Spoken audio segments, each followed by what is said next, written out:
Hey everybody, welcome back to Cruise Blog. Are you confused about cruise rooms? Well, you've come to the right place because today we're going to be going over how to choose the right cruise cabin. Let's get into it.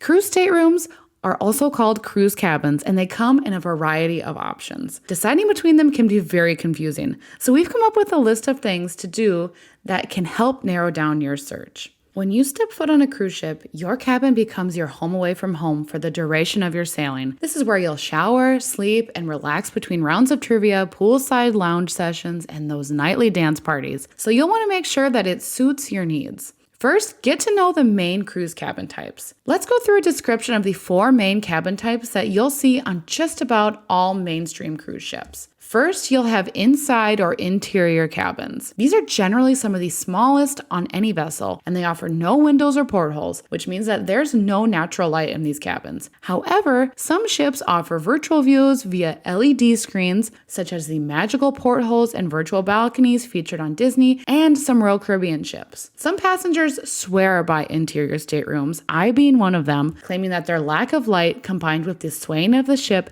makes for a fantastic night's sleep. Usually the most inexpensive choices, these cabins are ideal for cruisers who are on a budget or those who want to spend very little time in their rooms. Next, you have ocean view or outside cabins. These are cabins that have picture windows or portholes, which don't open, but they do allow for natural light to enter the room. In terms of size, the square footage of outside rooms is generally comparable to that of an inside cabin, and they often have very similar layouts. Ocean view staterooms are ideal for budget-conscious travelers who prefer sea views or just want some natural light. Next is the balcony or veranda cabins. Sometimes these are referred to as ocean view balcony cabins because they do technically offer ocean views, and these staterooms usually feature floor-to-ceiling windows and a door that leads out to a small, semi-private veranda area with chairs and a table. Although nobody else has access to your little sliver of deck space when you book a balcony cabin, there will likely be people beside you, above you, and below you, which means that you shouldn't do anything out there that could be inappropriate, inconsiderate, or embarrassing, like smoking, blasting loud music, or sunbathing sans clothes.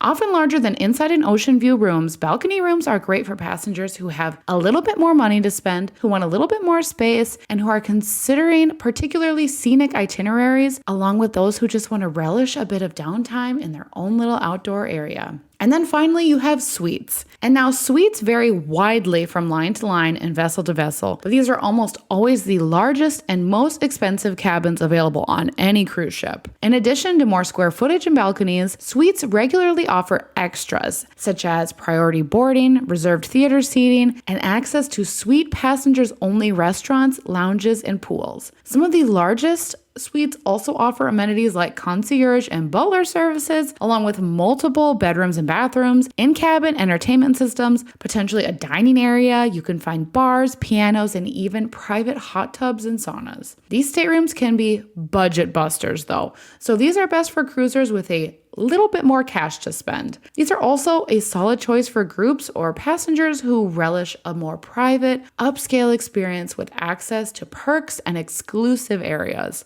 Note that some ships also have mini suites. Although suite appears in the name, they're rarely more than balcony cabins with a little bit of extra square footage and maybe a small perk or two. They almost never have access to the same level of extras as full suites. Next, you'll want to familiarize yourself with standard stateroom offerings. Before you can decide on which cabin that you would like based on how they differ, it's a good idea to know the ways in which they're the exact same. With the exception of those specifically designed for solo travelers, all rooms are outfitted with sleeping space for at least 2 people. On most cruise ships, you will probably find a king bed, which can be separated into 2 twin beds, or 2 twin beds that can be combined to form a king bed. Some staterooms also feature a sofa bed or even bunk beds that pull down from the ceiling to allow for a 3rd and 4th passenger. Standard furniture usually includes a sofa or a chair for seating, a coffee table that's useful for drinks, room service or other odds and ends, and a vanity with a chair that also functions as both a desk and a place to put on makeup or style your hair when the bathroom's in use. Each cabin will also be equipped with at least one closet, complete with shelves, bars, and hangers for clothes that you don't want to have wrinkles, drawers for items that can be folded, and a small safe in which you can store your valuables. Empty luggage will also fit under the bed most of the time. In addition to bedside or vanity outlets for charging, North American and UK style are standard. Staterooms also include bedside reading lamps, TVs with a small selection of channels and movies, and hair dryers which are stereotypically small and can take forever to do the job. Most cabins also have a mini fridge, which is sometimes stocked, sometimes it's not, near the vanity. And finally, all rooms come with a private bathroom, each with at least a toilet, sink, and shower, although bathtubs are usually rare at sea. You'll also be given towels, a mirror, storage space for toiletries, and at least some form of basic bar soap or shower gel and shampoo. As you move up in the cabin hierarchy, you'll start to see more inclusions like bathrobes and slippers, additional furniture, coffee machines or tea kettles, and a wider variety of toiletries like conditioner and lotion, often brand name, in the bathrooms. Next up, you'll want to consider your needs and preferences. Are you someone who can do without a lot of extra space, or do you like to spread out a bit? Are you planning to be off exploring most of the day, or does your idea of vacation involve sleeping in before watching movies, eating room service, and reading on your balcony? Everyone's travel style is very different, which is why it's important to be realistic with yourself. If you know that you're going to be in your room quite a bit, it's likely that you'll need something maybe a little bit bigger, perhaps with a view. If not, you might be totally fine with an inside cabin. Likewise, you'll want to consider your sleeping habits. Are you a light sleeper? If so, the pitch black of an interior room can work wonders if you need to catch up on your rest. If the sound of a pin dropping wakes you up, you'll want to avoid booking anything located just below busy areas like the promenade or the Lido deck, or near the nightclub, the galley, or the elevators. These sorts of rooms are some of the worst cabins that you should avoid because of their noise issues. Are you somebody with mobility issues? Because staying in a standard cruise cabin could be challenging for you, which is why almost all of the popular cruise lines offer a limited number of accessible rooms in all categories. These feature additional square footage and modifications like buttons to open the doors, lower beds and toilets with grab bars, and zero entry doorways and showers with thresholds that are flush with the ground. Finally, if you're somebody who values those extra perks and that exclusive access, maybe simply just having bragging rights, you should make note of that when selecting a room type. A suite is likely right up your alley. Alternatively, you might prefer a specialty cabin like a spa stateroom with access to the thermal spa, or a family-friendly cabin with a layout and amenities that cater to parents traveling with their kids. Make a list of these requirements so when you're pursuing deck plans to see which cabins are available, you can make note of which cabins match up with your needs. If you're booking through a travel agent, be sure to mention your cabin preferences and any special accommodations that you need.